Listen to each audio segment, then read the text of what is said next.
Parents Live, la vie de famille en direct. Vous avez envie de partager votre expérience de parents, grands-parents, beaux-parents, enfants ou ados sur un sujet qui vous tient à cœur, racontez-vous. Sur Parents Live, on parle de la vie de famille, la vraie, celle qui tâche, qui fait du bruit, qui empêche de dormir ou qui claque les portes.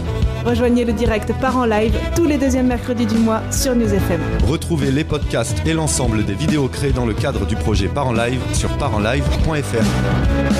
Eh bien, ça y est, on se retrouve pour cette rentrée. Enfin, eh oui, conducteur, on est là, on est ensemble, on est avec Flo, toujours pour l'émission Parents Live. Bonjour Flo. Salut Greg, je sais pas si c'est la rentrée enfin, moi je serais bien resté en vacances. Ça c'est ce que tout le monde dit, c'est vrai. Bah moi aussi, mais bon, on va quand même pas remuer le couteau, hein, comme on dit. Parents Live numéro 17, c'est quoi ton genre de parent ? Ah là là là là, le direct Parents Live fête sa 3e rentrée. Flo, ça va faire 2 ans qu'on se retrouve tous les 2e mercredis du mois pour échanger avec des parents, des pros, des assos autour de la vie de famille. Et puis on kiffe ça, hein. Faut se le dire quand même, on kiffe grave. Oui, alors cette année il y a des petits changements. On fait le pari qu'on va pouvoir vous voir plus souvent en vrai. Alors on a fait le choix d'espacer les émissions tous les 2 mois, histoire de faire moins, mais mieux. Et surtout de pouvoir vous proposer à nouveau des ateliers vidéo, photos, podcasts près de chez vous. On va pouvoir se retrouver régulièrement, notamment au Café des Enfants, pour différentes animations. Et puis grâce à l'expo sur la place des Pères, on va faire le tour de l'agglo, un détour par les Abrets en Dauphiné, et sûrement descendre dans le sud, à Vitrolles, et pousser peut-être jusqu'à l'Aveyron. Bref, on est chaud, on est motivé, et surtout le sujet de cette 17e émission nous ravit, c'est l'éducation égalitaire. L'éducation égalitaire, c'est quoi encore ce truc, Flo ? Une nouvelle injonction culpabilisante ? Un nouveau coaching pour être un bon parent ? Une énième tendance pour monter sur le podium de la famille parfaite ? Qu'en sais-je encore ? on va perdre les auditeurs. Restez avec nous, ça va bien se passer. L'éducation égalitaire, c'est d'abord se poser des questions. Bon, ok, on est en plein boom de la rentrée, la charge mentale elle est à son max, mais on va quand même essayer. L'idée, c'est de se dire comment j'interagis avec les enfants de genres différents. Qu'est-ce que je leur propose comme environnement de jeu, comme lecture ? Quelle prise de risque j'autorise ? Comment je réagis à leurs émotions ? Et puis voir si consciemment ou non, on fait des différences. Et puis à quels endroits ? C'est pas forcément une éducation neutre ou non genrée, mais plutôt une façon de repérer les enjeux qu'il y a derrière le sexisme ordinaire. Bref, on va dire que l'éducation égalitaire, c'est se soucier de ses pratiques et attitudes éducatives pour accompagner les enfants vers la liberté, l'égalité, la tolérance, une ouverture à la diversité aussi, dans une société où les stéréotypes de genre et les inégalités sont encore très présents. Yes, et on reçoit pour en parler de nombreux invités. Alors, tous nos invités sont pas encore arrivés, hein, et Flo, non. Malheureusement. Donc, on devait avoir peut-être Rémi qui est en route, voilà, qui est venu, qui doit venir avec ses 2 enfants, Léo, 11 ans, et Lily, 6 ans. Voilà, donc il devrait être en train d'arriver. On a Delphine aussi, qui est maman d'un garçon de 6 ans et de 2 filles de 3 ans et demi et 1 an et demi. C'est bien ça ? Salut Delphine. Voilà, bonjour. Il me semblait. Alors, petite précision sur ton organisation familiale, Delphine, peut-être ? Ils ont un papa qui est en congé parental, et voilà, c'est tout. Et moi, je bosse. Ok, voilà, c'est l'orga, c'est comme ça. Nous avons Corinne Lemarié, élue métropolitaine à l'égalité femmes-hommes. Bonjour. Bonjour et merci de l'invitation de News FM. Mais merci de l'avoir accepté, surtout.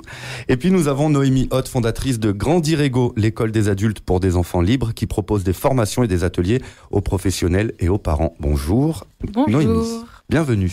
Et puis, comme vous le savez, j'aime toujours faire des petits interviews bonus. Donc, on va aussi entendre des extraits de l'échange que j'ai pu avoir avec Marine Viennet et Erika Leclerc-Massot, qui sont 2 comédiennes. Et elles ont écrit et interprètent un spectacle qui s'appelle La beauté des sexes. C'est un docu-spectacle qu'elles veulent drôle, doux, audacieux sur le féminin, le masculin, les stéréotypes de genre et le sexisme ordinaire, et qui s'interroge comment on éduque à l'équité des sexes. Autant dire qu'on était en plein dans le thème. Et bien sûr, l'intégrale de l'interview sera en bonus. Bien sûr, sur le site Parents Live. Sur le site Parents Live, sur Instagram et puis sur toutes les plateformes d'écoute en ligne. Trop bien, vous êtes prévenus. Eh bien, on va commencer. On n'a pas d'enfants avec nous tout de suite, mais on rebondit, on se laisse pas abattre. On va commencer par présenter la Maison de l'égalité femmes-hommes, donc avec Corinne Lemarié, élue métropolitaine justement.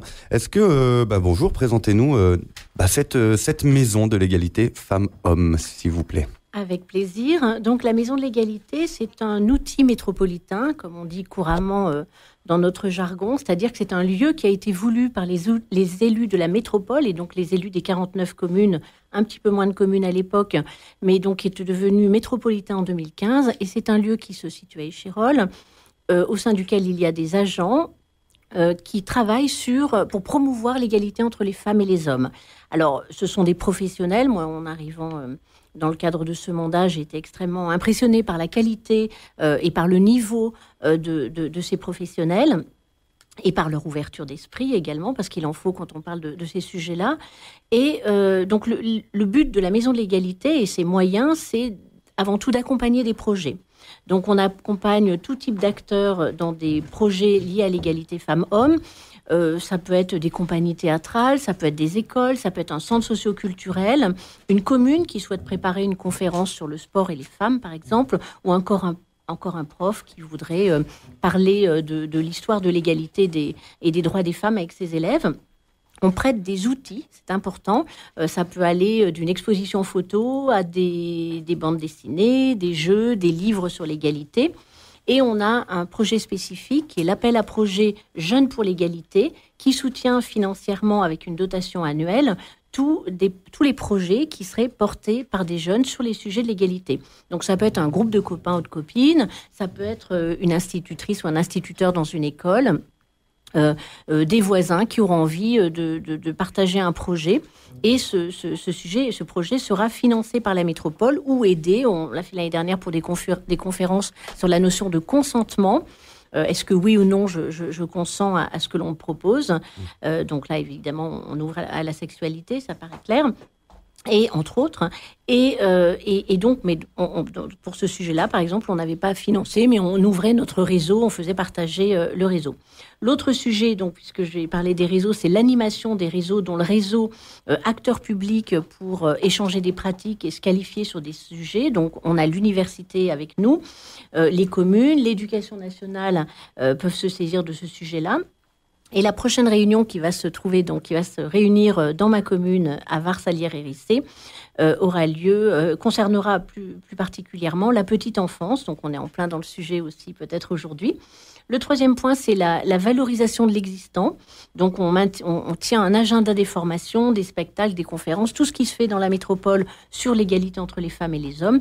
Et enfin, la sensibilisation et les formations. Donc, en fonction des besoins que l'on ressent sur le territoire, on propose des formations.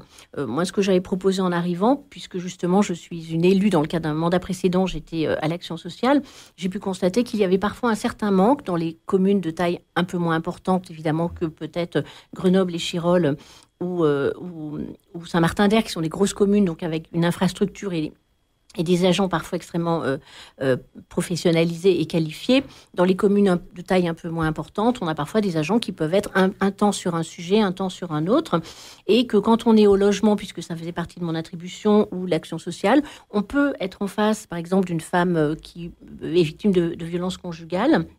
Et l'agent ne saura pas comment la recevoir, comment lui parler, comment l'accueillir. Parfois, un haussement d'épaule peut tout changer pour la perception de la victime. Donc, on a lancé donc une formation, entre autres des formations, et on invite les agents des communes à y participer. Donc, sur l'accueil des femmes victimes de violences. Voilà, donc quelques outils et quelques éléments pour vous renseigner sur la Maison de l'égalité. Mais le meilleur moyen de se renseigner, c'est quand même d'aller sur le site internet Maison de l'égalité de Grenoble et vous trouverez absolument tous les renseignements souhaités. Yes, merci beaucoup pour cette présentation. Noémie, pardon, j'allais dire. On peut dire quand même que Rémi, Léo et Lily sont arrivés. Rémi est enfin arrivé avec les deux kids. On vous donnera la parole après. Fallait arriver à l'heure. Nanani, nananer. On continue du coup à présenter et après on vous donne la parole, les enfants. Cette fois-ci, on présente Grandir Ego. Noémie, s'il te plaît. Oui, Ego, EGAUX. Parce que des fois, certains pensent que c'est l'ego. Ça n'a rien à voir. Faire grandir son ego. Oui, non, l'association complètement bizarre. Alors du coup, je suis pas une association. Je suis formatrice indépendante en fait à mon compte. Très bien. Et voilà, j'ai travaillé auparavant dans les collectivités sur l'égalité femmes-hommes. C'est un sujet qui me tient à cœur avec la lutte contre les discriminations depuis des années.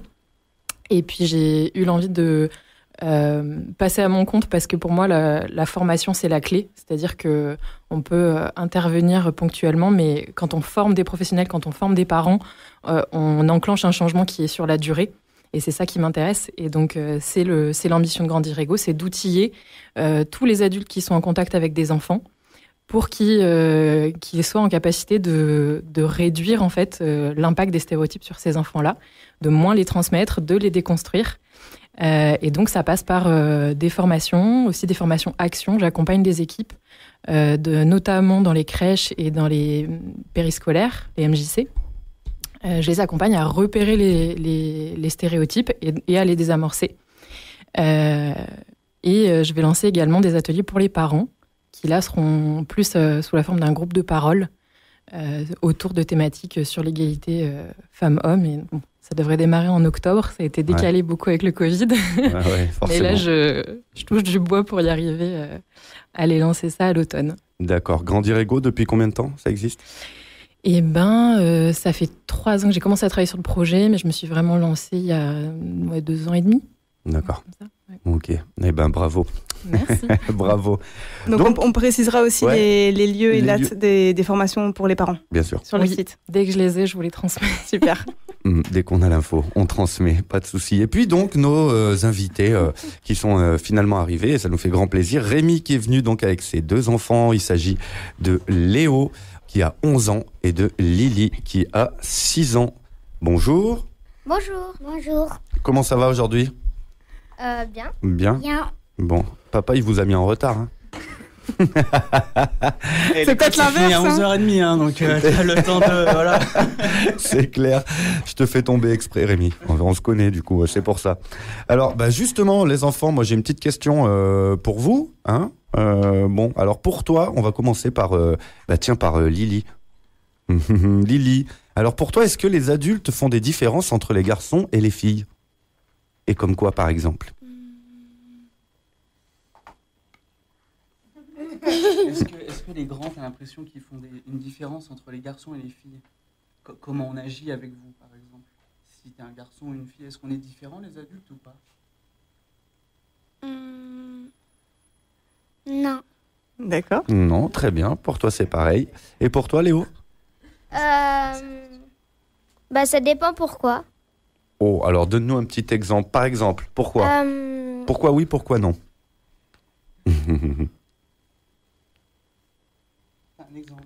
T'as un exemple en tête ? Non. Tu pensais à quelque chose, à du sport, Tu réfléchis, Léo, si ça te vient, tu pourras le redire. Ouais, tu nous diras quand tu veux. On vous prend un peu à brûle pour point là. Oui, c'est vrai un peu quand même.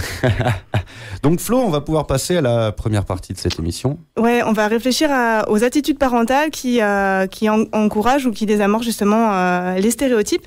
Et puis on va écouter Erika qui elle a eu un peu une prise de conscience à un certain moment. Elle va nous expliquer pourquoi. On va l'écouter. J'ai été marquée par une vidéo qu'on a vue au début de notre recherche. C'était une enquête de la BBC qui avait été faite où ils demandaient à des gens comme ça, lambda, vous devez venir vous occuper d'enfants. Et ils avaient habillé un petit garçon de, je sais pas, quelque chose comme 8 mois, 9 mois. Ils l'avaient habillé en fille et il avait habillé une fille en garçon. Et il y avait un espace de jeu, en fait. Et ils laissaient les parents, la personne libre, cette personne lambda, de s'occuper de l'enfant dans cet espace de jeu. Et à peu près systématiquement, on amenait les filles se poser, on amenait des couvertures douces avec des jouets, on les faisait manipuler des poupées, on les amenait vraiment vers un endroit de douceur et de manipulation de petits objets, mais des jeux de représentation de filles. Et le garçon, on l'amenait sur le parcours de motricité, on le mettait sur le cheval à bascule, on le faisait bouger, on l'aidait à apprendre à marcher, à se déplacer. Quand j'ai vu ça, en tout cas pour moi, ça a été un choc. Est-ce que j'aurais réagi comment, moi? Je suis pas certaine que j'aurais eu cette conscience-là de ce que je porte, en fait, comme stéréotype de où est-ce qu'on amène une fille, où est-ce qu'on amène un garçon. Et ça a été un point de départ, je trouve. D'accord. Donc, pour Erika, c'est cette vidéo qui lui a fait se rendre compte qu'en fait, elle était pétrie de stéréotypes et qu'elle avait envie de se lancer pour faire évoluer ça. Noémie, est-ce que tu peux nous faire un petit point sur ce que c'est un stéréotype, pourquoi on en a tous et pourquoi c'est un petit peu important de les dépasser ? Ouais, allez, en 1 minute. Ouais, allez, même pas. Top, c'est parti. Donc, un stéréotype, pour définir rapidement, c'est une étiquette qu'on accole à un groupe et c'est une étiquette qui est forte. Elle est forte pas parce qu'elle peut pas changer, parce que les stéréotypes, ils changent dans le temps et ils sont différents selon les endroits du monde. mais forts parce qu'ils sont partagés par toute la société. C'est-à-dire que même si on n'est pas d'accord avec, on sait que dans notre société, on pense que le foot, c'est plutôt pour les garçons. Même si moi, je ne suis pas d'accord, je sais que dans ma société, c'est ça qu'on pense, de façon majoritaire. Et donc, on les connaît, et on les connaît parce qu'on est des animaux sociaux qui faisons partie d'un groupe et qui donc avons besoin de connaître les règles, les normes, les modèles de notre société. Donc, on commence à les apprendre dans l'enfance, c'est pour ça qu'on est là aujourd'hui, et on continue de les apprendre toute notre vie, et ils nous infusent en fait, ils sont là dans notre cerveau, et ce que les études de psychosociologie montrent, c'est que même quand on est consciemment contre, ils impactent nos comportements malgré nous, et donc on les reproduit malgré nous. Et donc à partir de là, on pourrait se dire bon bah ok, c'est ce qui fait nos règles de société, c'est ce qui fait qu'on arrive à vivre ensemble dans une certaine façon. Donc pourquoi les dépasser ? Pourquoi les dépasser ? Parce que en fait, on se rend compte que ok, c'est les règles de vie commune, mais ces règles de vie commune, elles ont des sacrés effets secondaires qui sont des inégalités, des violences, des discriminations, et que donc l'idée c'est de chercher un autre programme sur lequel fonctionner ensemble, d'autres représentations, d'autres normes. Et donc, ça passe par à la fois les institutions, à la fois les individus, de trouver comment ces stéréotypes infusent en nous et comment les désamorcer. D'accord. Moi, ce que j'avais lu aussi sur la question, c'est qu'il ne faut pas culpabiliser parce qu'on a des stéréotypes, on en a tous. Notre cerveau fonctionne aussi comme ça pour pouvoir programmer, catégoriser et puis agir vite et rapidement. Oui, il y a aussi ça. Effectivement, c'est le fonctionnement de notre cerveau. C'est effectivement, en fait, quand on est chez le bébé, il y a un nombre infini de neurones et de connexions neuronales. Et c'est ce que la nature a prévu pour nous adapter à notre société. Donc des fois, on essaie de dire les stéréotypes, est-ce que c'est naturel, est-ce que c'est culturel ? En fait, c'est les deux. Parce qu'en fait, on est un animal social, donc un animal fait, programmé pour s'adapter à notre culture. Donc, en voyant ce qu'il y a autour de nous, en apprenant les stéréotypes, on va réduire le nombre de connexions neuronales, on va garder que ce qui est important pour la société dans laquelle on vit, on va se conformer à la vie qu'on connaît. Et c'est ce qui permet notre survie, en fait, d'être accepté par le groupe, de comprendre comment notre groupe y fonctionne et comment on y arrive. D'accord. Et effectivement, c'est ce que tu dis, il ne faut pas culpabiliser. Et moi, je pense qu'il vaut mieux partir du principe qu'on est sexiste. Voilà. Allez. Je suis sexiste. De base. C'est normal. Je suis née dans une société sexiste. Je grandis dans une société sexiste. Je suis entourée de ça. Donc, je peux. Voilà. Mais par contre, ça ne veut pas dire que je ne peux pas en faire quelque chose et que je ne peux pas pousser les groupes autour de moi. Et déconstruire et pousser la réflexion et tout. Exactement. D'accord. Donc, les parents qui sont là, comment vous repoussez les stéréotypes au quotidien ? Qu'est-ce qui dans votre attitude, dans les valeurs que vous transmettez aux enfants, vous permettent justement de les interroger et puis peut-être de les déconstruire ?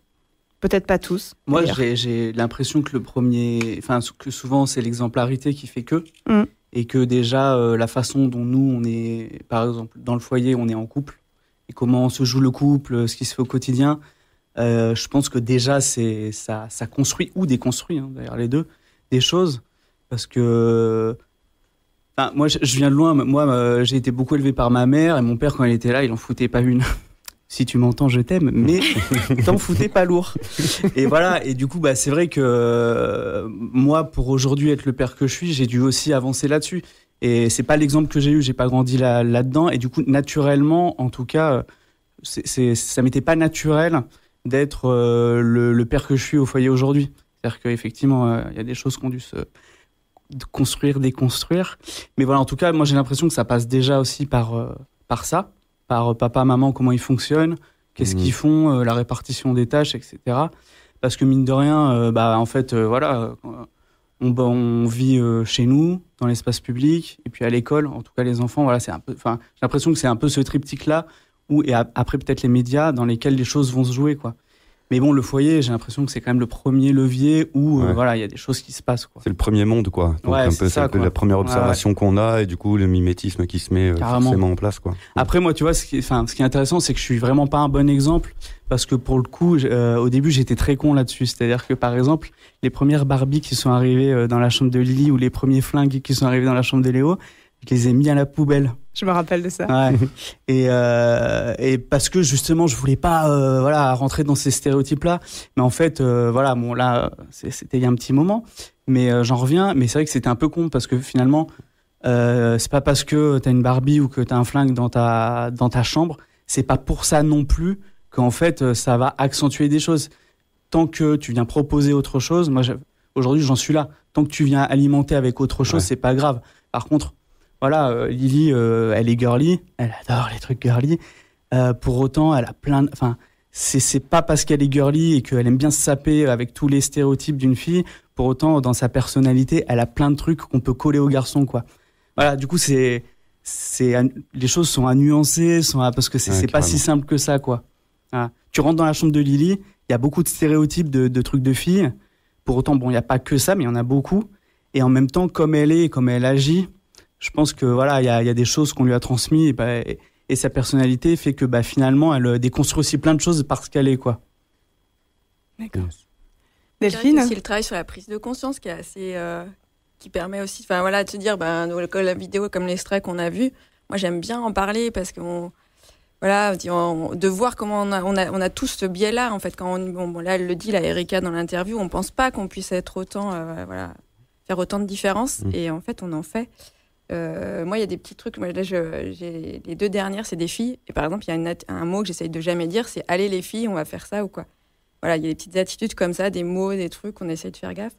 Après, sur les émotions, je pense que dans le couple parental, on est bien conscient du dérapage possible par rapport à ça. Donc, sur les émotions, il n'y a pas trop de différence. Mais sur le vocabulaire, le compliment, t'es belle quand t'es habillée pour la fille, il faut arriver à le dire autant pour le garçon que la fille, qui que ce soit, en fait, l'enfant qui est en face. Voilà, c'est des petites aptitudes au quotidien à être vigilant, en fait. Voilà, nous, c'est un peu là-dessus qu'on est. Oui, carrément. Moi j'ai pensé aussi dans la façon dont on touche les enfants. Moi j'ai un garçon et une fille et j'ai essayé vraiment d'avoir des touchés délicats aussi pour mon petit garçon et d'être dans quelque chose aussi de doux, pas être tout le temps dans le dynamisme, dans la stimulation, justement pour qu'il ait une expérience de quelque chose de plus doux, voilà, tout simplement. Je pensais à ça. Et sur la question de la prise de risque, tu t'en parlais un petit peu, Rémi, quand tu disais que Lily, elle pouvait aussi avoir des attitudes qu'on peut plus attribuer au masculin qu'au féminin. Est-ce que vous avez quelque chose à en dire, vous, par exemple, comment vous encouragez la prise de parole, la prise de risque, les choses où les enfants vont plus être en action qu'en réflexion? Non, moi, je crois qu'on est là-dessus, on a la prise de risque, elle se fait bien. Après, c'est plutôt laisser la place selon l'âge, finalement, que le genre. C'est plutôt aussi ça. Je trouve qu'il est intéressant, après, dans une fratrie, c'est laisser la place, quelle que soit sa position, et pas forcément par rapport au genre. Ouais, j'ai pas trop de réponse à cette question. Moi, ça se joue aussi plus aux personnalités. C'est-à-dire que finalement, Léo, il est plus maladroit. Il a un côté plus gauche, Gaston Lagaffe. Du coup, on va peut-être des fois plus faire attention à Léo, qui est carrément plus grand. Léo, il a 11 ans. Léo, elle a 6 ans. Et aujourd'hui, par exemple, moi, j'ai un peu tendance à faire un tout petit peu plus attention encore à Léo sur les trucs un peu physiques, par exemple, parce qu'il est super maladroit. Alors que Lily l'est moins. Et bon, donc ça se joue pas forcément au fait que ce soit un garçon ou une fille, quoi. Très bien. Il y a Corinne qui voulait prendre la parole et puis après Noémie. Oui, moi je voulais juste conforter ce qu'avait dit Rémi, c'est que à mon sens, ce qui compte le plus, c'est l'exemple qu'on donne chez nous. Hein. Donc pour le coup, je parlerai pas du tout de chez moi parce que c'est encore vraiment faites ce que je dis, mais faites pas ce que j'ai fait. Et mais bon, on va pas tout rater non plus. Hein. Mais il est évident que quand celui qui bricole dans la maison, ou celle qui bricole dans la maison, appelle systématiquement le garçon parce qu'il faut aller démonter un pneu, etc. Évidemment qu'on maintient tout le monde dans des stéréotypes, alors que faire attention à la sensibilité des uns ou des autres, ou se dire, tiens, celui-ci est moins... En fait, il faut plus faire attention à ce qu'il est et faire passer le genre après. Ça compte finalement pas tant que ça d'être un garçon ou une fille. Et en tout cas, moi, je me dis que ce que Rémi dit par rapport à ces enfants-là, et notamment Lily, puisqu'il disait qu'elle était déjà dans un petit peu des clichés, etc. Et bien évidemment, elle est riche de ces différences, aussi de certains de ces clichés. Et puis surtout riche de la chance d'avoir des parents qui ont su conscientiser justement tout ça et faire attention de maintenir, d'essayer d'aller vers une éducation justement plus égalitaire afin de donner les mêmes droits aux deux. Parce que c'est quoi le bout du bout ? c'est que si les filles sont cantonnées dans la douceur, dans le coton, la beauté, etc., bon, une fois que toutes celles auront pu être mannequins, enfin voilà, on remplit pas une société avec ça, hein, eh bien, on se rend compte aussi qu'il y a des métiers qui sont, parce que marqués plus masculins, ne trouvent aujourd'hui plus de volontaires. Hein. Enfin voilà, c'est que on donne la chance à tout le monde de trouver son bonheur en faisant de l'électricité, la maçonnerie, enfin voilà, des choses qui aujourd'hui attirent peu de femmes. Et moi, je sais que sur les réseaux sociaux, dès que je vois une garagiste qui cherche du boulot, etc., bon, en général, elle ne cherche pas longtemps, mais voilà, de la mettre en avant. Et puis, pour ce qui est des institutions, à la métropole, on avait fait un peu de communication sur nos métiers techniques, ou bien évidemment sur les métiers techniques comme toutes les communes. Hein. On n'est pas bon en termes d'égalité, puisque ce sont des métiers qui sont souvent occupés par des hommes. Et bien, justement, volontairement, on met un homme et une femme en photo, où on va promouvoir la femme qui occupe ce terrain-là, et on va la promouvoir avec un masque et un casque, et peut-être un masque aujourd'hui et un bleu de travail, et non pas un casque et un bleu avec un grand décolleté. Voilà. Noémie ? Oui, je voulais juste rebondir sur ce que Rémi et Delphine disaient. Ce qu'on sait, c'est que les stéréotypes, là où ils sont le plus forts, c'est quand on ne connaît pas la personne. C'est-à-dire qu'une fois qu'on connaît la personne, en fait, personne ne correspond parfaitement aux stéréotypes des filles et des garçons. Enfin, je pense que autour de cette table, il y a personne, même des personnes très très féminines ou très très masculines, ils ont forcément des contre-stéréotypes à l'intérieur de ces. Ça n'existe pas cette folie-là de la femme et de l'homme. Et donc du coup, ce que les études et l'expérience de la BBC, c'est avec des enfants qu'on ne connaît pas. Et donc, là où c'est important d'être particulièrement attentif, c'est dans les situations où on ne connaît pas les gens, parce que pour apprendre à se connaître et pour créer du lien, on va se baser sur ce qu'on connaît, sur ce qu'on pense partager, et donc on va se baser sur les stéréotypes, beaucoup plus qu'une fois qu'on connaît nos enfants. Après, c'est juste être attentif parce que ce que les études nous montrent aussi, c'est que le cerveau va avoir tendance à chercher confirmation de son stéréotype. Donc, on va pouvoir plus remarquer ce qui va bien avec le stéréotype. Tout ce qui est de dire, c'est un vrai petit garçon, c'est une vraie petite fille. C'est ce truc de, tiens, je remarque que mon enfant, là, il se conforme bien au stéréotype. Et donc, je me rassure, entre guillemets, en mettant ça en avant et en mettant pas forcément l'autre côté en avant.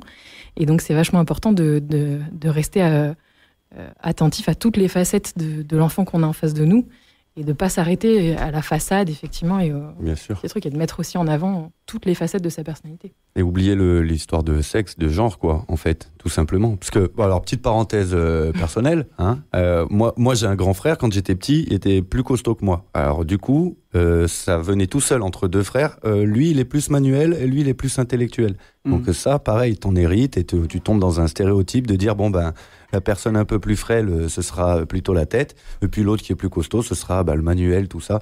Alors qu'en fait, ça conditionne un peu déjà plus tard, et puis ça te fait faire des trucs que en fait, t'avais pas envie, quoi. Voilà, j'arrête ma parenthèse. Puis on finit animateur radio. Et puis j'ai fini à faire animation radio, mais je bricole un peu, attention. Il n'y a pas de souci. Moi, je trouve, en tout cas, pour continuer sur cette discussion, ce que je trouve intéressant qui se joue en ce moment-là, je trouve, dans la période qu'on vit actuellement, c'est ce qui se joue sur l'imaginaire. Parce qu'en fait, la façon dont on raconte le monde aussi, produit aussi, nous renvoie des choses sur ce qu'on a envie d'être, sur ce qu'on a envie de renvoyer, etc. Et du coup, dans ce qui se joue aujourd'hui, je trouve, dans la littérature ou dans la fiction, dans les séries, par exemple, en particulier, je trouve qu'il y a quelque chose qui est en train de se jouer justement sur les stéréotypes et sur les genres aussi en particulier.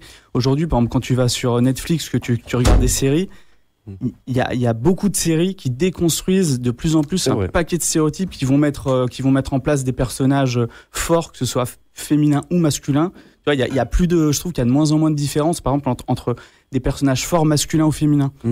C'est en train de basculer, il y a une égalité qui se fait, et je trouve c'est intéressant parce que je crois qu'on est dans une société où l'imaginaire a vraiment un gros poids, et ça, je pense, sur les générations qui arrivent, ça va avoir un effet assez puissant. Ça va être un nouveau point d'appui. Ouais, je pense quand même. Ouais, quand on voit le dernier Disney d'ailleurs, qui est Raya et le dernier dragon, que ma fille a à peu près regardé 50 fois pendant les vacances. Donc c'est la fille qui est une héroïne, il n'y a pas d'histoire d'amour, et elles finissent par dépasser la rivalité féminine de départ. Et du coup, on est vraiment, comme on dit, il y a pas de prince, il y a personne à sauver. Les filles, elles sont costauds. D'ailleurs, la deuxième, elle a justement des stéréotypes d'expression. Elle a une expression de genre qui est plutôt masculine. Et du coup, voilà, on arrive à aussi des nouveaux physiques, en fait. On n'est pas encore dans les personnes non binaires ou transgenres dans les Disney, mais moi, je suis carrément sûre que ça peut arriver. Ça évolue de partout, du coup. Mais c'est vrai, l'imaginaire, c'est super important, en fait. C'est un point d'appui abstrait qui, en fait, conduit vachement à conditionner ou à changer un peu des habitudes de vie. Flo, ouais, on va conclure. On n'a plus de kids ici, c'est pas grave. On peut les rappeler. On leur posera des questions après. Pas de souci. Oui, pour finir, Flo. Ouais, on conclut avec Erika qui nous fait une petite transition vers la deuxième partie, puis après on fera une pause musicale. Récemment, ma fille avait une cravate avec une chemise, avec une jupe, avec des grosses boots, puis avec un maquillage. Puis je lui ai dit, j'aime bien ton équilibre masculin-féminin. Elle me dit, mais maman, qu'est-ce que t'es stéréotypé? Une cravate, c'est pas forcément masculin, puis une jupe, c'est pas forcément féminin. Purée, ça brasse, hein? Wouh! Donc sa fille a 15 ans. Ah oui, bah ouais. Yes. On va finir cette première partie. C'est bien ça, hein, Flo? Ouais. Voilà, je suis un peu tout ça. On va faire une petite pause musicale et on se retrouve juste après pour la deuxième partie de notre émission consacrée à l'éducation égalitaire. Et on parlera d'environnement éducatif. Restez avec nous sur News, les amis. On s'écoute un simple constat d'REDK. Montez le son, on se retrouve juste après.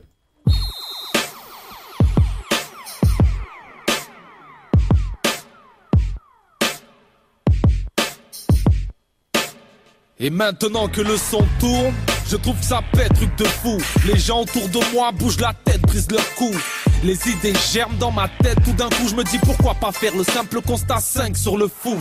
À l'heure où les MC jouent des coudes pour la première place, ou beaucoup pour le coup sans doute se seront relégables. Avec Marine Méphase, j'ai la formation parfaite pour décrocher la Victoria à la David Beckham. En 2 mesures je peux t'achever parce que mes chansons speed. De plus tu n'es qu'en PHB, je joue en Champions League. On a un niveau terrible en rime, tu veux tester? C'est hilarant, tellement marrant que même Thierry Henry il nous prenait pour des débutants, mais balle au pied. Oui, je suis capable du pire et du meilleur, tout comme Balotelli. Sous-estimé car pas connu, je trouve pas ça super. Faut pas se fier au nom parce que face à caca tu n'es qu'une merde. Big up à tous nos supporters qui n'ont jamais lâché, à ceux qui ont changé d'avis, ouais les fans de l'après. Mais je ferai remarquer que les vrais connaisseurs sont ceux qui avant la Coupe du Monde ont aimé Jacquet. Le foot est une religion, je dis ça parce que l'on est tous en admiration devant le Messi barcelonais. Et Samuel Eto'o, face à nous les plus vantards ont tous fini sur les brancards des Samuel Eto'o. Se resserre quand je rime frère, c'est l'hystérie. J'ai pas vu plus terre et plus franc que Ribéry.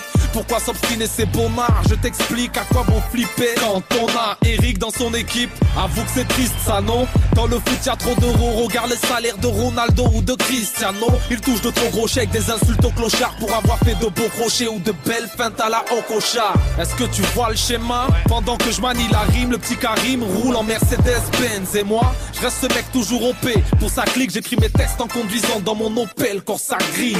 Incomparable aux riches du Qatar, j'ai pas la thune à Zlatan ni celle d'Abrahamovic. Compare pas les charrettes et son lit de poli. De le coup de tête de Zidane n'égalera jamais celui de Boli. Certains se prennent pour les meilleurs, c'est un pelé. Leur seul moyen de l'être, c'est de mettre le maillot de Johan Pelé. Faudrait leur rappeler que c'est pas respect quand les Diego, qui Diego et le roi Pelé. J'suis arrivé, t'es par terre, tu démarres pas. J'ai la manie de dribbler tout comme à thème. Ben Arfa prend ce freestyle comme une bombe. Un attentat, un grand coup de pression ou une mise à l'amende en bas. Les jaloux Jacques, sème la zizanie. J'aime pas les MC mythos qui font dans le pipeau comme Inzaghi. Avoue que c'est grotesque, et oui l'ami on progresse tout en restant modeste, quand même parmi.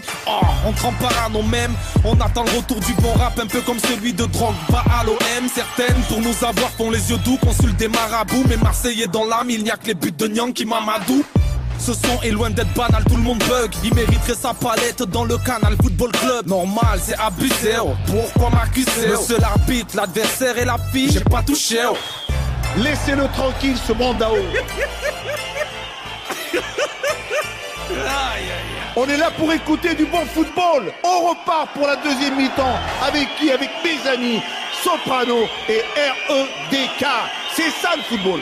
Plutôt que traîner, rêver de sale Rolex et faire du son, j'aurais préféré être entraîné par Sir Alex Ferguson. Je vois d'ici ce qu'il faudrait faire, aller au charbon sans faire de blabla. En gros, retrousser ses Manchester. J'aurais été artiste, qu'on admire comme Samir. Un joueur sans pression qui sous la menacerie. Numéro 10, arrogant sans merci. J'aurais renforcé mon arsenal comme fait Wenger avec Van Persie. Crois pas que je divague gros, mais maintenant j'ai décidé que je n'avais plus de concurrents, non pas de Rivaldo. Rien avant comme Ronaldinho. Je veux que mon talent soit reconnu un peu de partout, de Romario jusqu'aux Comores. Il fallait bien, on va pas reprocher à Michael de représenter les siens. De plus les mythos ne m'arrêtent pas. Je reviens 2 fois plus fort après les critiques comme Nicolas Anelka.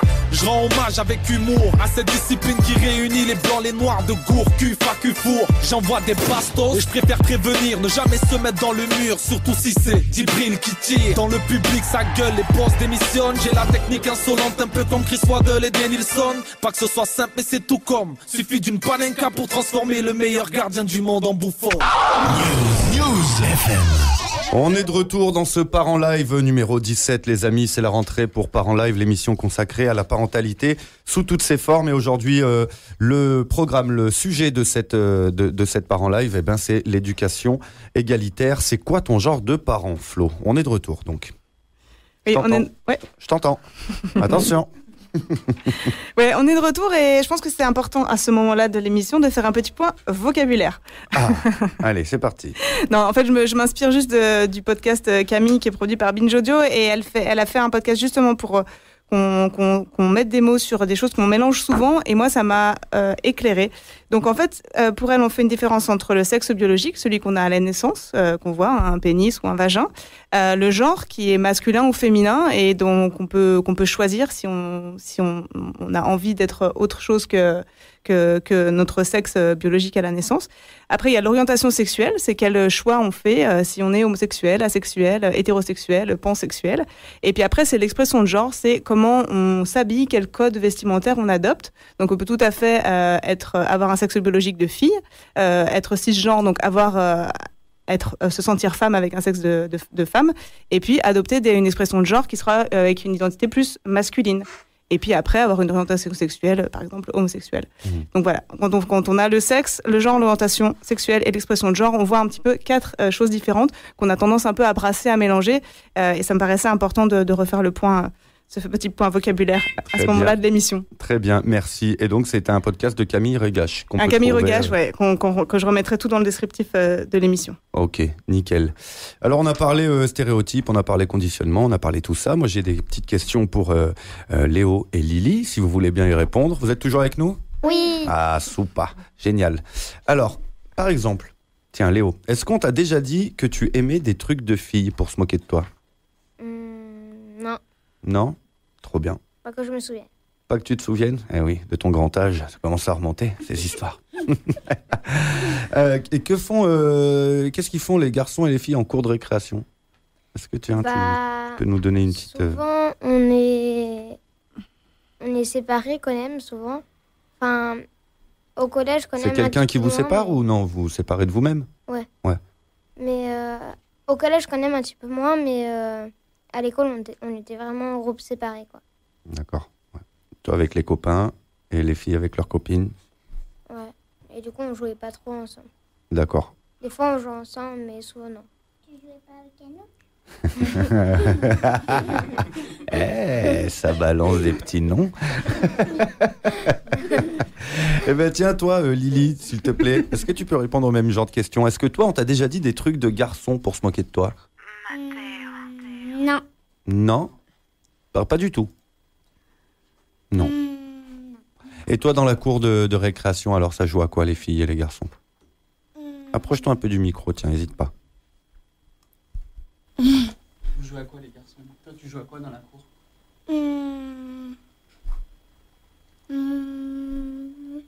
Ah oui, il est bien, ce jeu. J'ai déjà joué, moi aussi, une fois. Lily, est-ce que tu trouves... Enfin, je te vois pas. Est-ce que tu trouves que les filles et les garçons, ils ont des jeux différents dans la cour de récréation? Toi, tu sors juste de la maternelle. Alors, en maternelle, c'était comment? Des fois, ils jouaient au même jeu que moi. D'accord. Ok, trop bien. Super. Si vous voulez vous pencher un peu sur la question, il y a plein d'études qui ont été faites sur qu'est-ce qui se passe dans les cours de récréation. Et il y a notamment un documentaire de Claire Simon qui s'appelle Récréation qui parle de ça et qui est super, qui montre un peu souvent comment les garçons sont plutôt au milieu, les filles en périphérie. que les jeux d'action, notamment les jeux de ballon, sont beaucoup faits par les garçons et les plus grands, et que les petits et les filles sont dans les coins. Voilà. Moi, j'ai un souvenir d'enfance comme ça, quand on jouait au foot, genre les filles, ça marquait 2 points. On était tellement nuls qu'on prenait le risque que ça puisse être 2 points quand on marque. Quoi. Mais c'est parce que vous étiez nuls, pas parce que vous étiez des filles. Bah non, on était peut-être nuls parce qu'on était des filles, mais on jouait jamais au foot en fait. C'est là, attention qu'il faut faire attention. Mais ouais, mais c'est ça. Corinne ?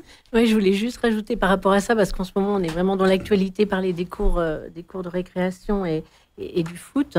Effectivement, depuis toujours, jusqu'en CM2, parce qu'après au collège, c'est un peu la honte de jouer au foot, enfin, c'est un peu les petits, mais on se rend compte en allant dans toutes les écoles, enfin, globalement, que l'espace central est très occupé par un jeu de football qui est très genré, donc ce sont essentiellement les garçons qui y jouent. Alors, est-ce que parce que les filles ne veulent pas y aller, est-ce qu'elles sont interdites ? Il faudrait enquêter sociologiquement, mais on se dit qu'il y a peut-être un peu des deux. Et puis, autour, les filles qui font un peu de danse, qui vont jouer avec des objets sur le sol. Et aujourd'hui, moi, je trouve qu'on se moque parfois un peu violemment, mais on est dans une société peut-être un peu de caricature.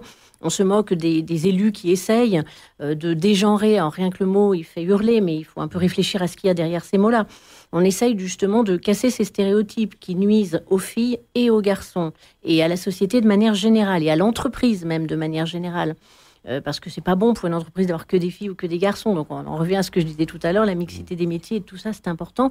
Et donc dans la cour d'école, lorsque l'on dit on veut pas mettre de foot, etc., c'est pas qu'on veut pas mettre de foot. Je veux pas interpréter, mais je devine la pensée de cet élu qui était un petit peu caricaturé. C'est pas qu'on veut pas mettre de foot, c'est qu'on veut laisser à tout le monde la possibilité de faire ce qu'il a envie de faire.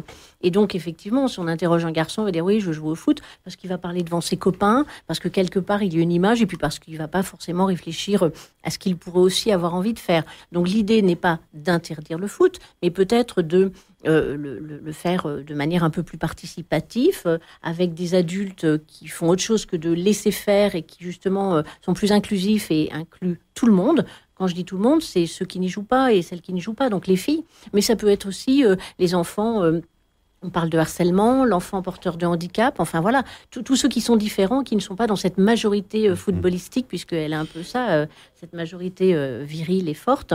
Voilà, de déconstruire un peu ça et de laisser un peu sa place pour tout le monde. Et puis de laisser aussi aux petits joueurs de foot la possibilité d'aller danser un peu sur le côté avec d'autres ou jouer avec quelque chose. Donc on n'est pas dans l'interdiction, c'est caricaturé de dire ça. C'est au contraire de la participation et d'être plus à l'écoute des enfants pour savoir ce qu'au fond d'eux, ils aimeraient réellement faire et puis de leur permettre de proposer des choses.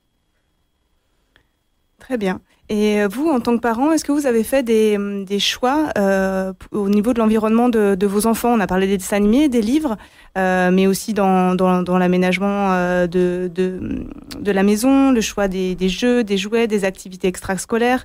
Qu'est-ce que vous avez mis en place justement pour essayer de contrebalancer les stéréotypes de genre ?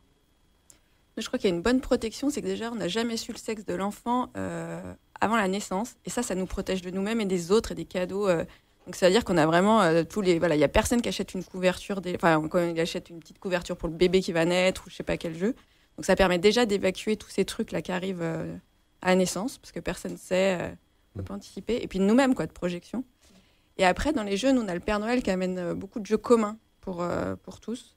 Donc, ça va être le truc une cuisinière, il y a eu quoi, des capes là, les talkie-walkie, enfin voilà, il y a beaucoup de jeux de cadeaux communs qui arrivent. Et en fait, pour la fratrie, quoi. Et puis après, on a la chance, je pense aussi, d'avoir des enfants de sexe différents. Du coup, de toute façon, ils ont tout à disposition. Et je pense que c'est plus facile quand on est comme dans une fratrie où il y a des filles et des garçons, d'avoir cette liberté de jouer que quand il va y avoir que des garçons qui, voilà, peut-être des jeux de filles ont plus de mal à rentrer et du coup, on n'ouvre pas la porte à ça, quoi. Donc voilà, la chance d'avoir aussi ça, c'est aussi que du coup, ils peuvent aller chercher, aller fouiller. Mais dans le jeu, on fait gaffe. Après, sur les vêtements, pareil, d'essayer d'avoir des choses qui se transmettent facilement. Et l'autre fois, en vacances cet été, il y a une petite fille qui faisait partie d'une fratrie de 3 filles qui a dit sur Thelma, ma deuxième, ça se voit qu'elle, c'est un grand frère qu'elle a, parce que vu comme elle est habillée. Donc voilà, elle avait un t-shirt juste normal, pas rose à paillettes. Et Donc voilà, ça se voyait trop que c'était des habits de son frère, quoi. Parce que sinon, elle serait pas comme ça. Elle aurait un t-shirt cintré avec un chamois à grand cils à paillettes, quoi. C'était pas possible. Voilà. Donc voilà, dire d'avoir des vêtements aussi qui soient passables d'un enfant à un autre sans que ça soit un problème, quoi. Il y a une marque qui s'appelle Bonjour Maurice et qui fait des vêtements comme ça, réversibles et non genrés, du coup. Rémi, tu veux dire des choses par rapport à ça ? Pardon, j'ai pas de... on n'a pas de stratégie mise en place. C'est-à-dire que du coup, comme je disais, c'est qu'en fait aujourd'hui, on a des chambres qui sont quand même pas mal stéréotypées au final. Mais voilà, c'est parce que c'est ce que veulent les enfants aussi. Après, des fois, on leur propose encore une fois autre chose, quoi. Mais voilà. Ensuite, de toute façon, tu sais, t'as les cadeaux des autres déjà qui font que tu choisis pas. Voilà. Il y a ce qui se joue à l'école. D'ailleurs, c'est qu'à un moment donné, en fait, c'est ça, je trouve, qui est compliqué dans plein de choses qu'on a envie de faire évoluer ou des choix qu'on veut faire différents, c'est que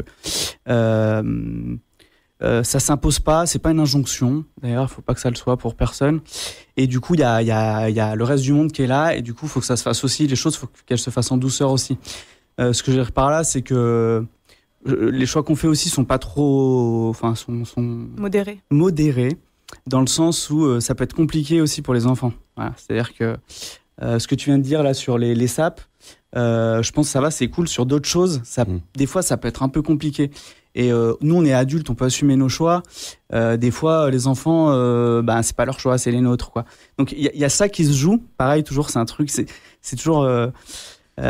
vous verrez, dans mon discours, je suis toujours dans un truc de nuance. Je suis baïrouriste, moi. Tu vois, non, mais c'est vrai, il y a un équilibre à trouver, quoi, parce que entre voilà, ce qu'on a, nous, on a envie, etc. Donc voilà, bon, voilà. Tu vas dans la chambre de Léo, il y a un poster de Minecraft, de Zelda, de rappeurs, tu vois, et puis Lily, t'as plutôt des posters, voilà, de trucs girly, quoi. Bon. Ah, ça va, c'est Angèle, quoi. C'est Angèle. Ouais.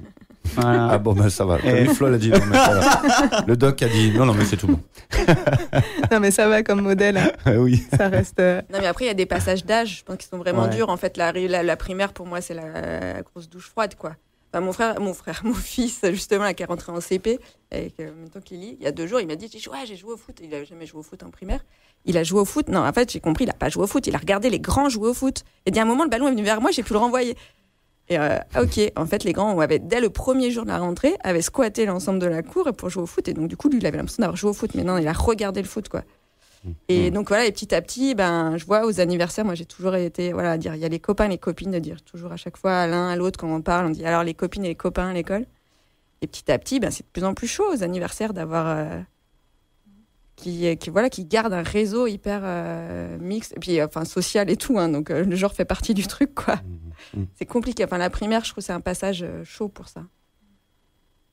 D'accord. Ouais, moi, je rejoins un peu Rémi, quand tu disais pas forcément tout politisé. Moi, j'ai mon petit garçon qui a fait sa rentrée avec une couette sur la tête et une petite doudoune sans manches rose. Et je me suis dit, bon, est-ce que c'est un acte militant ou c'est juste simplement parce que sinon il a les cheveux dans les yeux, quoi. Mais il y a un peu toujours les deux choses et il faut être aussi vigilant sur comment on oblige nos enfants à certaines choses, quoi. Mais c'est lui qui avait choisi, du coup, ou c'est... Oui, il avait les cheveux dans les yeux, et du coup, il m'a demandé une couette, ouais. Oui. C'est ça. Tu voulais réagir, Noémie ? Ouais, moi, c'est vraiment cette question de la liberté des enfants, elle est vraiment centrale pour moi. Et beaucoup, quand j'interviens dans les crèches et dans les périscolaires, on me dit, mais nous, les enfants, ils sont libres de faire ce qu'ils veulent. Et ils sont libres, ils choisissent librement, et il se trouve qu'ils choisissent les stéréotypes. Et du coup, et c'est quelque chose qui se retrouve aussi chez des parents qui disent, mais moi, mon enfant, je l'ai éduqué de façon complètement non genrée. Et puis en fait, là, à 3 ans, ma fille, elle est dans une période complètement rose, etc. Et ce qu'il faut savoir, c'est que ce moment de 3 ans, là, c'est un moment qui a été montré par la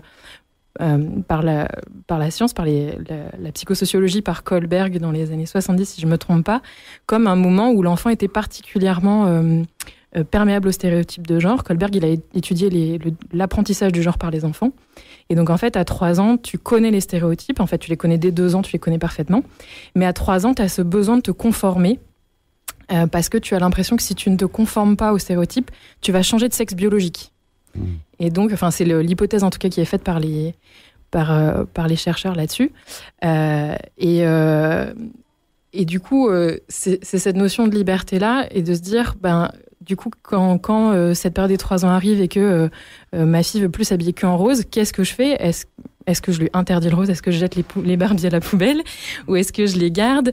Et par contre, je garde aussi d'autres jeux. Est-ce que quand il y a les cadeaux à Noël, je la laisse choisir tous ces jeux, ou est-ce que je lui en laisse une partie puis je lui en mets d'autres qu'elle aurait pas forcément pensé mais qui je pense pourraient lui plaire. Et donc c'est la liberté des enfants. Quand on dit juste non mais moi je les laisse choisir, en fait est-ce qu'ils sont vraiment libres dans une société qui leur met des injonctions toute la journée? Et dans la recherche il y a une notion de frontière en fait entre les genres, et moi j'utilise beaucoup cette notion et je pense qu'elle est utile de se dire qu'est-ce qui, dans l'environnement de l'enfant, renforce la frontière entre filles et garçons ou la fait baisser. Et donc, c'est les jeux qu'on propose, l'aménagement de l'espace, tout ça, c'est des petites choses où on va baisser la frontière et où, du coup, les enfants vont vraiment être libres de choisir. C'est-à-dire que, voilà, quand il y a le foot au milieu de la cour et que les grands garçons y jouent, est-ce que les garçons qui y jouent sont vraiment libres d'y jouer, même si on leur dit pas « Allez, tu vas jouer au foot, t'es un garçon ». En fait, aujourd'hui, on n'entend plus beaucoup ça. On n'entend plus beaucoup, en fait, t'es un garçon, donc tu dois faire ça, t'es une fille, donc tu dois faire ça. C'est très peu dit de cette façon-là. Mais par contre, dans l'éventail des possibles qu'on laisse aux enfants, implicitement, on leur dit, on leur montre dans notre société qu'est-ce qui est pour les filles, qu'est-ce qui est pour les garçons. Et ils le savent très bien. Et donc, la question, c'est comment, en tant que parents, on les accompagne à ne pas se conformer s'ils n'en ont pas envie, en fait, et à les laisser cette liberté-là d'explorer tout. Et donc, un petit garçon qui veut mettre du vernis à ongles à l'école, la question, c'est comment on l'accompagne pour qu'il le fasse et qu'il se sente bien en le faisant. Parce que la question, c'est pas non plus de nier qu'il peut être victime de moqueries, selon l'environnement dans lequel il est. Il peut être... donc, comment on accompagne ça pour qu'il soit complètement libre, quoi. Mais voilà, la notion de liberté, c'est pas juste parce qu'on dit tu peux choisir ce que tu veux, que l'enfant est libre. Parce qu'il porte derrière tout ce qu'il a appris, quoi.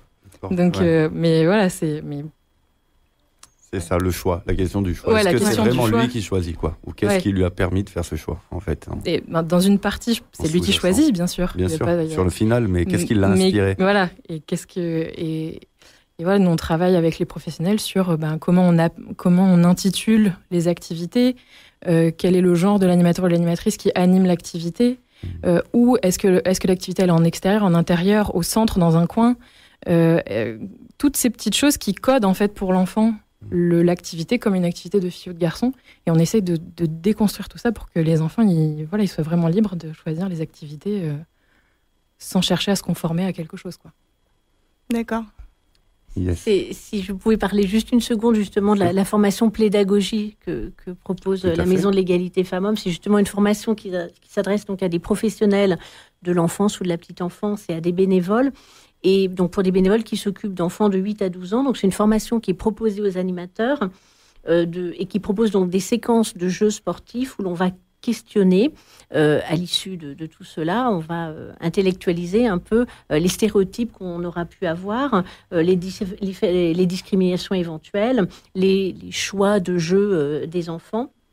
Donc, le but, c'est de conclure par une séquence avec un débat avec les enfants sur les émotions que tout cela leur aura provoquées et qu'ils ont ressenties donc, par rapport au jeu, leur faire parler de la situation, pourquoi est-ce que celui-ci est allé vers ce jeu-là et quel a été le regard des autres, le regard de l'instituteur, le regard de l'animateur. Voilà, donc c'est une formation. La prochaine session, elle a lieu les 7 et 8 octobre. Là, je m'adresse aux communes et aux différentes collectivités territoriales. L'idée est donc de former le maximum d'animateurs. On a jusqu'à présent une 60aine de professionnels formés. On essaye de faire en sorte qu'ils soient 2 à chaque fois pour pouvoir un peu mutualiser ce savoir et puis ensuite le diffuser. Voilà. Et donc l'idée étant d'arriver à regarder les cours et les lieux de jeu en faisant abstraction du genre, mais en faisant attention aux souhaits des enfants. Merci. Merci beaucoup, Corinne. Oui. On est toujours bon dans le timing. On est toujours bon dans le timing, comme d'habitude. D'année en année, on est toujours carré. T'inquiète pas. On va passer à la troisième partie. Oui, alors là, c'est le moment où on va parler de la tante au repas de famille qui a une réflexion qui va passablement nous froisser, ou les personnes dans la rue qu'on ne connaît pas forcément. Donc, comment on fait dans les interactions avec les autres, les pros, l'entourage amical, la famille élargie, quand on nous fait des réflexions sexistes, donc à notre enfant ou aussi à nous en tant que parents. On a beaucoup interrogé notamment de papa dans le cadre de l'expo sur la place des pères, et avec certains professionnels de santé, notamment autour de la périnatalité. Il y a beaucoup de témoignages qui ressortent de mères surresponsabilisées et de pères un peu infantilisés, voire complètement niés. Donc, où vous en êtes, vous, Delphine et Rémi, par rapport à ça ? Est-ce que c'est un combat quotidien, ou est-ce que vous laissez glisser sur la question de est-ce qu'on va éduquer ou pas les autres, ou chercher à les convaincre ? Moi, j'éduque pas les autres. Déjà, je m'éduque moi-même, c'est déjà bien suffisant. Et mes enfants, à peu près. Non, c'est... Moi, là-dessus, sur l'autre, c'est ce que j'ai dit tout à l'heure, c'est que je fais attention, justement, à pas être dans le jugement, dans la morale. Après, effectivement, les autres peuvent l'être avec moi-même. Mais là-dessus, moi, justement, j'essaye de vachement d'être assez fin là-dessus. Parce que moi, quand comment dire, il y a des personnes qui vivent pas comme moi, et des fois ils me le mettent en plein dans la tronche, et je ne supporte pas ça. Et en fait, pour moi, ça me crée de la violence. Et du coup, je pense qu'à l'inverse, c'est vrai. Voilà. Du coup, là-dessus, quand on partage pas les mêmes façons de vivre, les mêmes valeurs, etc. Moi, j'essaye d'être pas dans le, enfin, j'ai rien à vendre. Voilà. J'ai rien à vendre, et par contre on peut en discuter, on peut échanger, quoi. Sans souci, si on n'est pas d'accord, c'est pas grave, quoi, je m'en fous. Enfin, voilà, je suis plus là-dessus, quoi. Et si ce serait éventuellement des professionnels qui s'occupent de ton enfant, je pense aux instituts ou aux personnes dans des activités extrascolaires. Si c'est des... Ouais, si tu remarques de genre de réflexion, pas avec de l'entourage amical, mais plus avec des professionnels qui sont au quotidien avec ton enfant. Après, ça va pas être forcément sur des réflexions, mais peut-être des façons de faire. C'est-à-dire qu'effectivement, si par exemple, voilà, je sais pas, tu te rends compte qu'à l'école, il y a une façon de faire dans la classe qui est ultra sexiste, bon bah par contre, j'hésiterai pas, voilà, à solliciter l'institut pour en discuter. Voilà, pour échanger dessus. Mais encore une fois, voilà, sans vouloir, voilà, l'institut, elle a 30 gosses, quoi. Donc si elle a 30 parents qui viennent lui dire, moi je veux que tu fasses ça comme ça parce que moi c'est comme ça que je fais. On n'a pas fini, mais voilà, en tout cas, en discuter, quoi. Voilà. Je pense que c'est comme ça que ça évolue, et puis c'est aussi avec des formations que ça évolue, et je trouve que c'est vachement chouette ce que fait la Maison de l'égalité là-dessus. C'est que j'ai l'impression que c'est comme ça aussi que les choses elles vont avancer. C'est-à-dire que dans l'éducation nationale, à un moment donné, faut qu'il y ait des réflexions, faut que justement sur la question spatiale, la question des jeux, peut-être que les professionnels qui sont là, comment ils gèrent ça, comment ils le cadrent. Voilà, donc les formations feront aussi évoluer ça, quoi. Je pars sur autre chose. Moi, non, je suis pas tout à fait ça.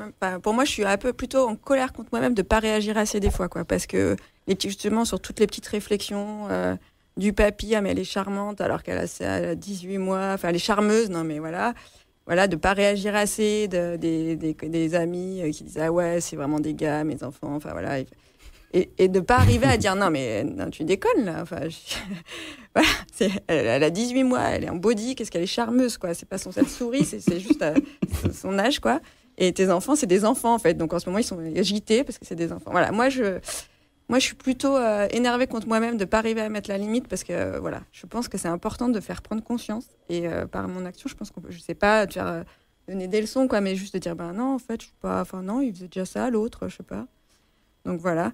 Et après, sur les professionnels, on n'a pas, enfin, je pense qu'il y avait vraiment un cas qui m'affolerait, j'agirais.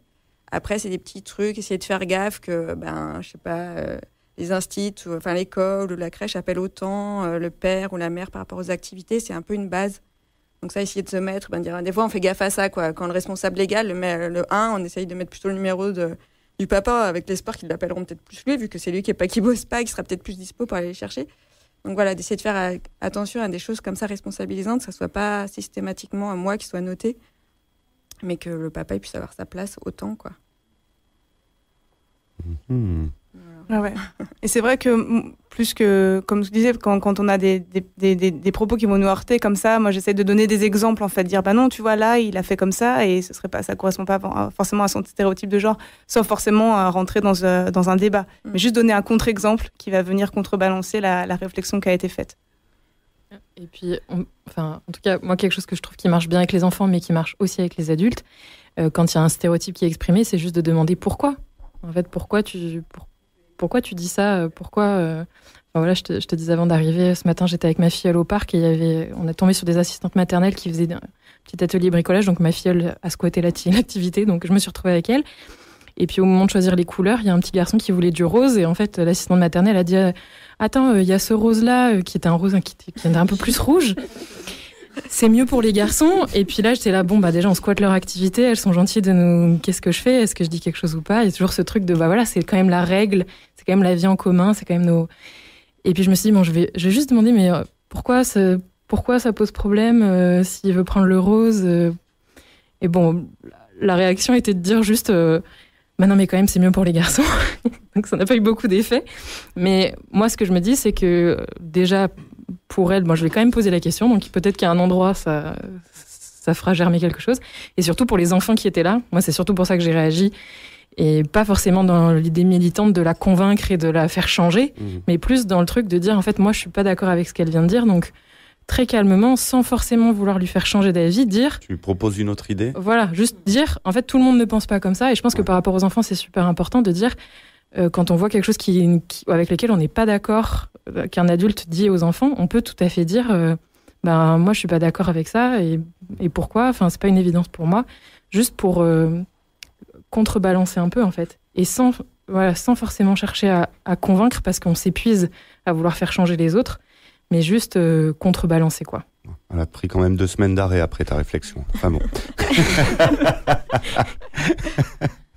Je plaisante. Oui, Corinne. Alors là, moi du coup, je me permets une petite expérience personnelle. Donc, mes enfants ont 18 et 21 ans. Donc, ma fille a 18 ans. Le collège, c'est pas si ancien que ça. Et donc, dans la commune où se trouvait le collège, j'ai quand même vécu, mais même c'était déjà vrai à l'époque de mon fils qui est plus grand, l'interdiction du port du short au collège. Donc, où systématiquement, alors quand on parle du short, c'est un short, c'est pas un string, c'est un short avec un règlement intérieur qui parle de tenue décente. Voilà, il fallait que ce soit décent. Donc, on peut en discuter à l'infini, et qui systématiquement, lorsqu'une fille arrivait avec un short, était mise soit à l'infirmerie, soit obligée de porter une blouse. Alors moi, ça m'a fait assez rapide. J'étais pas aussi tranquille que les 2 parents qui sont là aujourd'hui, parce que moi, au bout d'un moment, ça m'a quand même fait un petit peu monter dans les tours, comme on dit pas très poliment. Parce qu'évidemment, j'ai demandé des explications. L'explication qui m'avait été donnée, c'était que ça excitait les garçons. Donc voilà, comme ça, tout le monde en a pour son compte, les parents de garçons et les parents de filles. Et que ça a été... en plus, c'est toujours difficile de discuter avec une autorité quand on est un parent d'élève classique. Donc j'ai un peu essayé de regrouper autour de moi des parents sensibilisés à ça. Vis-à-vis de ma fille qui était au milieu de tout ça, c'était pas forcément facile, parce qu'au bout d'un moment, elle s'en fichait de porter un short ou pas, si ça faisait tant d'histoires avec maman. Bon, et puis après, elle voulait porter le short à tout prix. Je pense que les choses ont bien changé aujourd'hui, mais c'est pas si vieux. Elle a aujourd'hui 18 ans. Mais voilà, on peut parfois, en tant que parents, se retrouver face à une telle assignation, et avec tout ce qu'il y a derrière, sur ce que pensent les garçons, la fille qui est forcément, du coup, jusqu'où ça va, forcément responsable s'il lui arrive quelque chose parce qu'elle aura porté un short. On parle de ça, il fait 40 degrés. Moi, j'avais mon cabinet sur le camp Jean Jaurès, je voyais toutes les femmes de mon âge en short, donc je voyais pas pourquoi une gamine de 15 ans pourrait pas l'être. Enfin voilà, donc c'était parfois c'est quand même compliqué de rester serein, mais c'est vrai qu'il faut toujours en discuter et puis peut-être changer d'interlocuteur quand on sent que ça bloque trop, qu'on ne peut plus progresser. Merci pour votre action, Corinne. Tu veux qu'on diffuse? Oui, alors moi, juste pour conclure sur tous ces échanges. Pas mal. 3e essai, c'était le bon, sinon c'était éliminé. Je vous conseille un podcast de Camille Regache qui s'appelle Camille, et elle a consacré 2 épisodes au lien entre parentalité et féminisme. Donc ça s'appelle parentalité queer. C'est super intéressant parce qu'elle échange avec une personne qui est sociologue, je crois, et elle fait vraiment le point sur tout ça. C'est vraiment passionnant. Je l'ai réécouté encore en venant en voiture avant, tellement je trouve à chaque fois il y a des nouvelles choses qui arrivent. C'est très clair. Et puis on va se quitter avec Marine, qui, je pense, va très bien, tout à fait conclure nos échanges. Concernant l'équité des sexes, si on commence à avoir ces filtres-là, en lisant, en échangeant autour de ça, on peut rapidement aller dans une fermeture dans l'autre sens. C'est-à-dire, non, absolument, ma fille est une... Je ne t'offrirai pas de poupée princesse et tu n'auras pas de robe ni de paillettes ni de licorne parce qu'il faut rester ouvert et tout ça. Mais du coup, d'être dans un diktat à l'opposé, moi, je trouve que ça peut être en tout cas un défi de rester dans l'ouverture à la diversité, à l'écoute des envies des enfants. Et comme disait Erika aussi, effectivement, de discuter, d'échanger autour des différents modèles qui sont proposés, des choses qui touchent, pourquoi ça nous touche, qu'est-ce que ça nous fait, qu'est-ce qui nous fait envie, et d'amener aussi les enfants à petit à petit avoir conscience de pourquoi ça leur plaît. Voilà, donc ça c'était Marine. Merci beaucoup à tous d'avoir été là, c'était super chouette de vous avoir autour de la table et puis d'échanger sur ce sujet. Comme d'habitude, on pourrait faire un volet 1, volet 2, volet 3 sur ça. Il y aura une émission qu'on consacrera plus spécifiquement à comment le genre des parents influe l'éducation et la parentalité. Ça, c'est l'autre pendant en fait de cette réflexion-là. Merci Delphine, merci Rémi, merci Corinne, merci Noémie. Et vous qui nous écoutez, si cette émission vous a plu, si elle a répondu à vos questions, si elle en a soulevé des nouvelles, partagez-la autour de vous. Et si vous voulez compléter les témoignages, contactez-nous. J'ai parlé à ta place, Greg. Tout à fait. Alors du coup, j'ai pas envie de parler à la tienne. Alors tu continues. Si vous êtes intéressé pour faire jouer le spectacle La beauté des sexes sur l'Agglo, contactez les productions SEM. Et puis vous pouvez retrouver l'actualité et les dates de représentation sur Facebook. Et on vous mettra bien sûr l'adresse mail en lien. Et puis il y a un teaser aussi. Et surtout, il y a un Padlet qui est bourré de ressources qu'on mettra. Donc un Padlet, c'est un truc en ligne où il y a plein de ressources, donc des podcasts, des vidéos, des articles, des livres. Donc on le mettra dans le descriptif du podcast. Et on pourra aussi réentendre Erika dans une autre interview que j'ai fait avec elle parce qu'elle est l'invitée de la deuxième conversation Parents Live. Les conversations Parents Live, c'est des échanges drôles, décalés, avec des personnes qui sont engagées sur la parentalité. La première, c'était en août, c'était avec William Messonnier qui est comédien et acteur dans le spectacle Père indigne. Et puis la deuxième, donc ce sera avec Erika Leclerc-Marceau. Très bien. Et puis si vous souhaitez monter des projets, être accompagné ou intégrer les réseaux qui participent à l'égalité femmes-hommes et à la lutte contre les stéréotypes de genre, vous consultez la médiathèque. N'hésitez pas à contacter la Maison de l'égalité femmes-hommes à Échirolles. Et puis que vous soyez parents ou professionnels, vous pouvez participer aux formations et ateliers proposés par Noémie via Grandir Ego, EGAUX, ok les copains. Retrouvez toutes les infos et contacts sur son site grandirego.fr. Ouais, et puis on transmettra les dates sur notre Facebook et sur notre Insta dès qu'on les aura. Yeah. Pour finir, on n'en a pas parlé, mais il y a une personne qui s'appelle Marine Wagon, qui est illustratrice et qui a créé un abécédaire des femmes inspirantes qu'on peut retrouver sur Instagram. Et ça peut faire un joli cadeau à offrir pour un garçon ou une fille. Donc c'est un abécédaire avec des illustrations de femmes inspirantes. Et puis on peut aussi... au moment de l'initiale de son enfant, mettre le visage de son enfant. Voilà. Donc ça, c'est moderne. Ouais. Wow. Non, mais c'est elle qui le crée. Hein. Ah bon. Voilà. non. Bref, donc c'est un abécédaire, c'est un cadeau pour une chambre d'enfant. C'est des femmes inspirantes, donc on adhère. Et toutes les ressources qui sont citées sont dans le descriptif de l'épisode. Ce sera mis en ligne aussi sur l'onglet Kit de survie du site parentslive.fr. Et puis, l'émission, elle est réécoutée sur toutes les plateformes d'écoute, Deezer, Spotify, YouTube et Google Podcast. Des nouvelles de l'exposition ? Oui, la place des Pères. On peut la visiter en ce moment au Café des Enfants, qui est 9 rue des Champs-Élysées, quartier des Eaux Claires. C'est jusqu'au 31 octobre et on vous invite au vernissage, un vrai vernissage avec des petits fours, promis. Mardi prochain, le 14 septembre, entre 15h et 22h. Avec donc version goûter, apéro ou après avoir couché les enfants. Donc vraiment aucune excuse pour pas vous pointer. Et puis après, elle sera aux Abrets en Dauphiné à partir du 1er octobre et jusqu'à fin novembre. Et ensuite, elle va poursuivre sa route dans l'Agglo. Le 22 septembre, de 15h à 18h, ouais. À la ludothèque de la Cité des Familles, on vous propose de découvrir les portraits de famille intitulés « Les super pouvoirs des papas », réalisés lors du temps fort de la quinzaine de la parentalité en juin. Ce sera aussi l'occasion de tester ensemble le jeu Action ou Vérité Parents Live, une édition spéciale. Oui. On sent... Tu ne suis pas sur Instagram, toi Non, moi j'ai arrêté de suivre les gens sur Instagram. Donc on te court après alors, sympa. Ouais, c'est ça. Bah, je vais prévenir la police. Donc ce sera découvrir le jeu Action Vérité Parents Live et l'occasion aussi de faire des petites interviews ludiques parents-enfants sur la rentrée.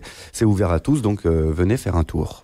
Donc c'est le mercredi 22 septembre à la ludothèque de la Cité des Familles entre 15h et 18h. C'est sans inscription et sans passe sanitaire. Voilà.